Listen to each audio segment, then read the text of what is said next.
Fascist Sheikh Hasina সরকারের পতনে দীর্ঘ ১৯ বছর পর প্রকাশ্যে বড় পরিসরে রোকন সম্মেলনের আয়োজন করে জামাতে ইসলামী ঢাকা মহানগর উত্তর শাখা। সম্মেলনে প্রধান অতিথির বক্তব্যে জামাতে ইসলামের আমির ডাক্তার শফিকুর রহমান বলেন, গত ১৫ বছরে আওয়ামী লীগ যে নির্মম অত্যাচার আর ফেসিবাদী আচরণ করেছে, পতনের পর নিজেদের নেতাকর্মীরাও এখন দলটির নাম নিতে লজ্জা পায়।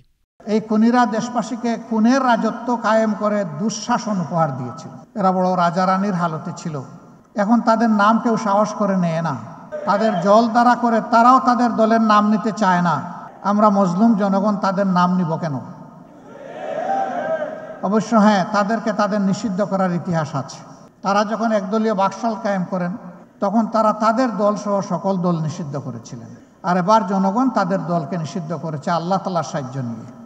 বৈষম্য বিরোধী আন্দোলনকারীদের ৫ মে হেফাজতে ইসলামের কর্মীদের মতো সাফ করে ফেলার যে হুমকি দিয়েছিল আওয়ামী লীগ, সে প্রসঙ্গে জামাতের আমির বলেন, আজ তারা কোথায়? এই সম্প্রতি আন্দোলনের মাত্র ৪ দিন আগে বললেন বেশি বাড়াবাড়ি করবেন না, আমাদের দিকে চোখ রাঙালেন। বেশি বাড়াবাড়ি করলে ১৩ সালের ৫ই মে যা ঘটেছিল, রাত ১২টার পর আমরা কিন্তু সাফ করে দিয়েছিলাম। মিডিয়ার সামনে এই ধরনের ভঙ্গিতেই তিনি গর্ব অহংকার করে কথা বলেছিলেন। যাদেরকে সাফ করে দিয়েছিলেন তাদের বংশধররা বাংলাদেশে এখন আছে। আপনারা কোথায় ভাই?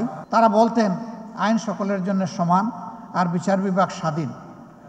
সেই সমান আইনের সমান বেনিফিট পাওয়ার অধিকার আওয়ামী লীগের আছে না?